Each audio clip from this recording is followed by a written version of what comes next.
नमस्कार दोस्तों, आज बात करते हैं शुक्र भाव नंबर 11 में बैठकर आपको क्या नीक और मंदे फल देगा। तो चलिए अपनी चर्चा को शुरू करते हैं। यहाँ बैठे शुक्र वाले को लाल किताब में हसीन या खूबसूरत मर्द कहा गया है, जो सुंदर तो होता ही है, साथ ही साथ थोड़ा आलसी और एक संपन्न जीवन जीने वाला इंसान होता है। और अक्सर स्त्री वर्ग इस पे मोहित रहता है, या इनमें इससे ऐसा लिखा गया है कि इसे ऐसे इंसान को औरतों से या फीमेल से फ़ायदा ज़्यादा मिलता है। इसके अलावा इसे यहाँ पर घूमने वाली लट्टू की तबीयत का मालिक भी कहा गया है, जो पल में तोला और पल में मासा होगा। अर्थात एकदम तबीयत बदल लेगा, हंसते हंसते गुस्से में आ जाएगा और फिर एकदम शांत हो जाएगा। और कभी कभी तो एकदम से तबीयत ही बदल लेगा, अपनी हरकतें एकदम विपरीत कर लेता है अपने। बेहद दिलेर और गुस्से वाला होता है ऐसा इंसान। लाल किताब कहती है कि अगर इसमें ये सब खासियत नहीं होगी तो फिर ऐसा इंसान बुज़दिल, बुद्धू और नामर्द होगा। इस घर में बृहस्पति और शनि दोनों का अहम रोल है और हमेशा रहता है, और एकादश भाव शनि के अधीन भी होता है, इसलिए इसमें शनि की चालाकी आ ही जाती है। और इसके साथ साथ यदि ऐसे इंसान की कुंडली में चंद्र और बुध कायम हो तो ऐसा इंसान कोई ना कोई खुफिया काम करने का आदी होता है, किसी को पता ना चले ऐसा काम। यहाँ तक कि ऐसे इंसान का लव अफेयर भी कई सालों तक गुप्त तरीके से चलता है, परिवार को भी इसका पता नहीं चलता, या यही परिवार से छिपा कर रखता है। अमूमन ऐसे इंसान की औरत का ध्यान या लगाव अपने मायके की तरफ ज़्यादा रहता है, उसका झुकाव जो है वह अपने मायके की तरफ ही हमेशा रहेगा। जो कोई भी अच्छी बात जो है वो आप समझिए कि ये ऐसा करना, ऐसा स्वभाव रखना किसी भी तरह से जायज़ नहीं गिना जाता। इसी के साथ साथ अगर ऐसा इंसान अपनी औरत को अगर घर का खजांची बना दे तो फिर उसे कभी भी पूरा हिसाब ही नहीं मिलेगा। अमूमन औरत से धन की बर्बादी या उसका मिसयूज हो जाया करता है, जिसकी वजह से कलेश खड़े होने की संभावना बन जाती है अक्सर ऐसे घरों में।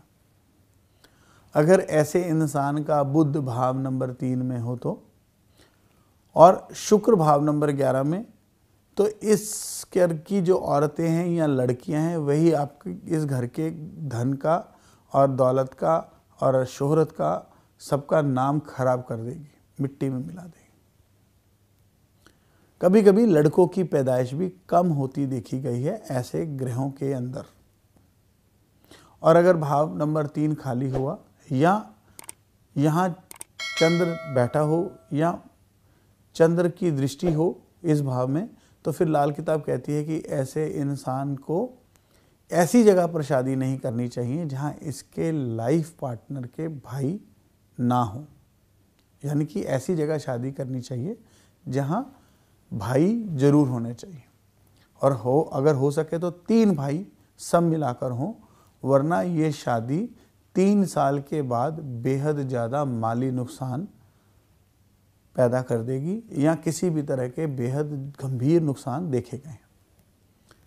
फिर अपने कभी कभी तो जीवन साथी के साथ भी जो संबंध है वे भी खराब होते देखे गए हैं इसी वजह से। और कभी कभी तो कामदेव की ज्यादती के कारण ऐसा इंसान अप्राकृतिक यौन आनंद भी लेता है या हस्त मैथुन आदि से अपने शुक्राणु या वीर्य का भी नाश कर लेता है, जिस वजह से इसे शारीरिक कमजोरी या जिस्मानी कमजोरी या यूरिन आदि की प्रॉब्लम्स हो जाती है। इसका उपाय जो लाल किताब में लिखा है वह है कि इस भाव में उपाय के तौर पर इसे बृहस्पति का साथ लेना चाहिए या शनि का साथ लेना चाहिए। मैंने ऐसा पहले भी कहा था कि इस भाव में बृहस्पति और शनि जो है उसका दखल रहेगा ही रहेगा। तो ऐसे इंसान को क्या चाहिए, शनि यानी कि मछली के तेल से बनी हुई ताकत की दवाएं या फौलाद का कुश्ता ये खाना चाहिए, या फिर बृहस्पति की मदद लेनी चाहिए, जैसे कि सोने का मतलब है जैसे कोई स्वर्ण भस्म युक्त दवाएं जो बाज़ार में मिल जाती है बड़े आराम से, उनका इसे सेवन करना चाहिए। अगर आपको ऐसा कुछ ना मिले तो 43 डेज़ लगातार सोने का टुकड़ा गर्म करके दूध में भुजाना चाहिए और उस दूध को पीने से आपको ऊपर बताई गई बीमारियों या अलामतों से छुटकारा मिल जाएगा। अगर ऐसा इंसान बकरी या परिंदों की सेवा करे या अपना बुद्ध कायम रखे या अपनी बहनों और छोटी कन्याओं की सेवा करे तो भी इसका महाकल्याण लिखा है उपाय करने के बाद।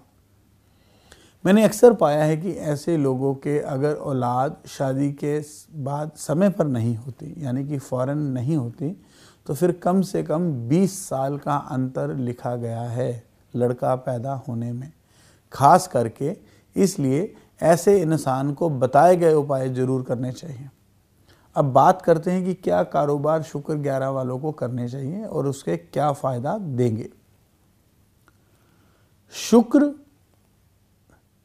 अगर 11वें भाव में है तो ऐसे इंसान को सॉइल से, मिट्टी से रिलेटेड, फर्टिलाइज़र से रिलेटेड बिजनेस करने चाहिए। एग्रीकल्चर, खेती बाड़ी के साथ साथ खेती बाड़ी के उपकरण, ये सब फ़ायदा देंगे।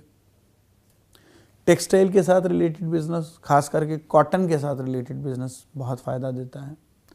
यार्न के साथ रिलेटेड का बिजनेस भी आपको फ़ायदा देगा और इसके साथ साथ आपको फैब्रिक्स और रेडीमेड गारमेंट्स वगैरह जो है उसकी सेल परचेज भी आपको फ़ायदा देती है।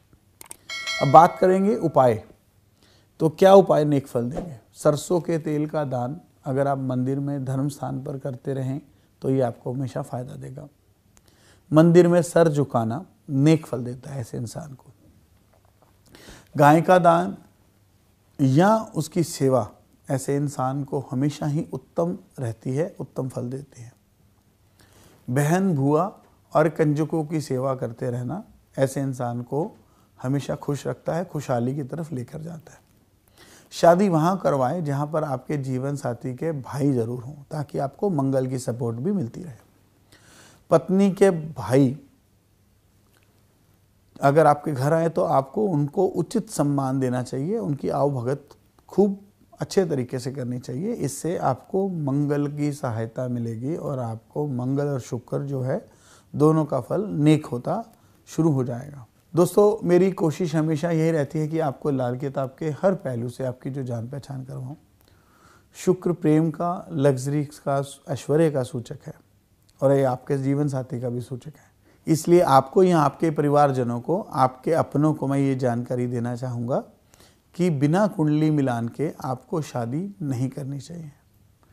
कई बार अनजाने में ऐसी कुंडली मिलान के बिना की गई शादियाँ बेमानी साबित होती हैं और कभी कभी नुकसान जो है वह जानी माली भी हो सकते हैं। इसलिए मैं आपसे एक रिक्वेस्ट करूंगा कि आपको लाल किताब के दिए हुए योगों को जानने के लिए अच्छे लाल किताब के ज्योतिषी के साथ परामर्श आपको ज़रूर लेना चाहिए, क्योंकि ऐसा कभी कभी देखा गया है कि अपने पे नुकसान ना होकर ससुराल तबाह होते देखे गए हैं या दोनों परिवारों में किसी तरह की परेशानी देखी गई है। इसलिए मैं आपसे निवेदन बार बार करता रहता हूं ताकि आप अच्छे जानकार के साथ इसका विचार विमर्श करके ही शादी करवाएं। खास करके इस चीज़ का ध्यान आप खुद भी रखिए और अपने अपनों को भी इसका लाभ जरूर पहुंचाइए। हम समय समय पर कई तरह की वीडियोस इस चैनल पर डालते रहते हैं, इसलिए आपको उनकी जानकारी मिलती रहे। मैं आपसे निवेदन करूंगा कि हमारे इस चैनल को सब्सक्राइब करना मत भूलिएगा ताकि आपको आने वाली सभी वीडियोस की जानकारी मिलती रहे। किसी भी तरह के किसी भी प्रश्न को आप इनबॉक्स कर सकते हैं, हम आपको उसका उत्तर जरूर देंगे। जल्दी मिलेंगे किसी नए विषय पर, तब तक हमारे साथ बने रहिए, अपना प्यार बनाए रखिए। जल्दी मिलेंगे, नमस्कार।